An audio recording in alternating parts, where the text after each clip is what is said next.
कुछ देर की खामोशी है, फिर शोर आएगा। इनका वक्त आया है, हमारा दौर आएगा।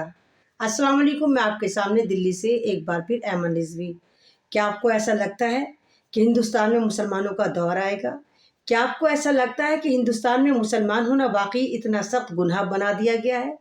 जैसे कि आप जानते हैं कि अभी रमज़ान से 2 दिन पहले जिस तरह दिल्ली की एक मस्जिद में जुमे की नमाज में पुलिस वाले नमाज के दौरान ज़बरदस्त तरीके से मुसलमान नमाजियों पर तशद्दुद करते पाए गए, तो वो एक झांकी था और उसके बाद रुझान आने शुरू हो गए। वैसे तो ये रुझान हिंदुस्तान में हर रमज़ान में देखने को मिलते हैं। आपने देखा हो पिछले साल मुरादाबाद में एक मकान में जहाँ तरावी हो रही थी, वहाँ पर ये भगवा चिंटू आरएसएस के नफरती जो औलादें वहाँ पहुँच जाती हैं और खूब उत्पात मचाती हैं, और पुलिस वाले उल्टा उन्हीं मुसलमानों के खिलाफ एफआईआर काट देते जिनकी तादाद लगभग 150 थी।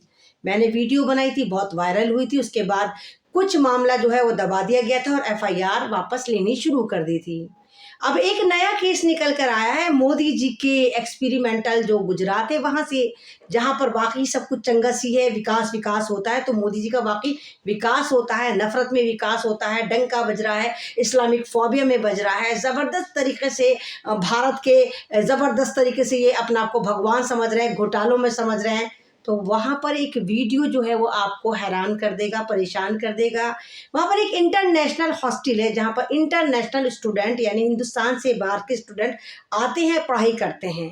वहाँ पर वो स्टूडेंट जो हैं वो आपस में मिलके तरावी पढ़ रहे थे, तभी उस बीच 100 से ज़्यादा है भगवा चिंटू जो हिंदुत्व का झंडा उठाए लेते हैं और जय श्री राम का नारा लगाते हैं और पुलिस वालों के साथ आते हैं। और पुलिस वालों की जो गाड़ी के सायरन है, लाइटें ऐसी जगमगा रही थी मानो कि वहाँ पर तमंचे पे डिस्को हो रहा हो, बिल्कुल ऐसे जैसे डिस्को चल रहा हो। और तमंचा पुलिस वालों के पास था और गुंडे जो थे वो डिस्को कर रहे थे। डिस्को के नाम पर वो हॉस्टल के अंदर घुस जाते हैं, उन नमाजियों को, वो जो इंटरनेशनल स्टूडेंट थे उनके साथ बेरहमी से मारपीट करते हैं, उनके कमरों को तोड़ फोड़ करते हैं, उनके लैपटॉप तोड़ देते हैं, उनके तमाम सामान को तोड़ फोड़ करके लूट लेते हैं, उनकी विंडो तोड़ देते हैं और जाते हुए फिर उनकी तमाम गाड़ियों को तोड़ते फोड़ते जाते हैं।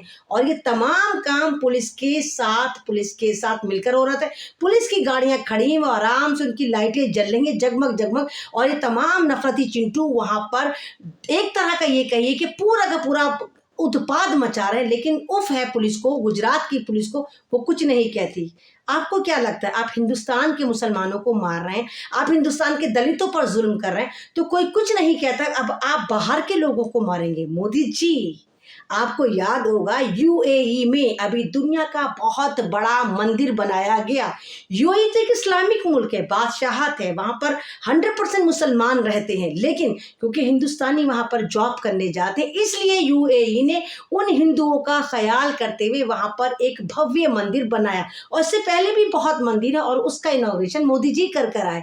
तो मोदी जी बाहर जहाँ इस्लामिक मुल्क है, जहाँ बादशाहत चलती है, अरब ममालिक है, वहाँ तो आप जाकर मंदिर के फीते काट कर आ रहे हैं, इनॉग्रेशन कर रहे हैं। लेकिन बाहर के वही स्टूडेंट जो मुसलमान भारत में पढ़ने आ रहे हैं, उनको आप शांति से नहीं रहने दे रहे।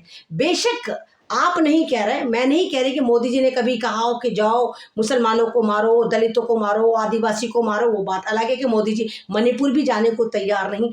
लेकिन जब ये इस तरह के केस आते हैं तो क्या उन पर कार्रवाई होती है? कार्रवाई होगी कैसे जब मोदी जी के विकास पुत्र वहां के पुलिस वाले, गुजरात के पुलिस वाले बाकायदा डिस्को लाइटें जलाकर, अपनी गाड़ियों की लाइटें जलाकर उनको रोशनी फराहम कर रहे थे।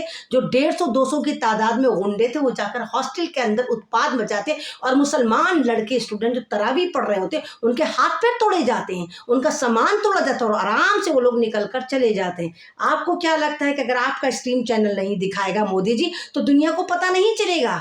माफ कीजिए मोदी जी, सोशल मीडिया भी किसी चिड़िया का नाम है जो बहुत आराम से फुर्र होती है और पूरी दुनिया में उड़ उड़ के वो न्यूज़ को स्प्रेड करती है। और पूरी दुनिया में आज भारत की जो एक तरह से बदनामी हो रही है, बताया जा रहा है कि देखो भारत में खुद वहाँ के रहने वाले मुसलमानों का क्या हाल होता होगा जब इंटरनेशनल स्टूडेंट जो भारत में स्टडी करने आए थे, गुजरात में एक हॉस्टल में रहते, वहाँ हॉस्टल में ऐसी तोड़फोड़ करी जाती है।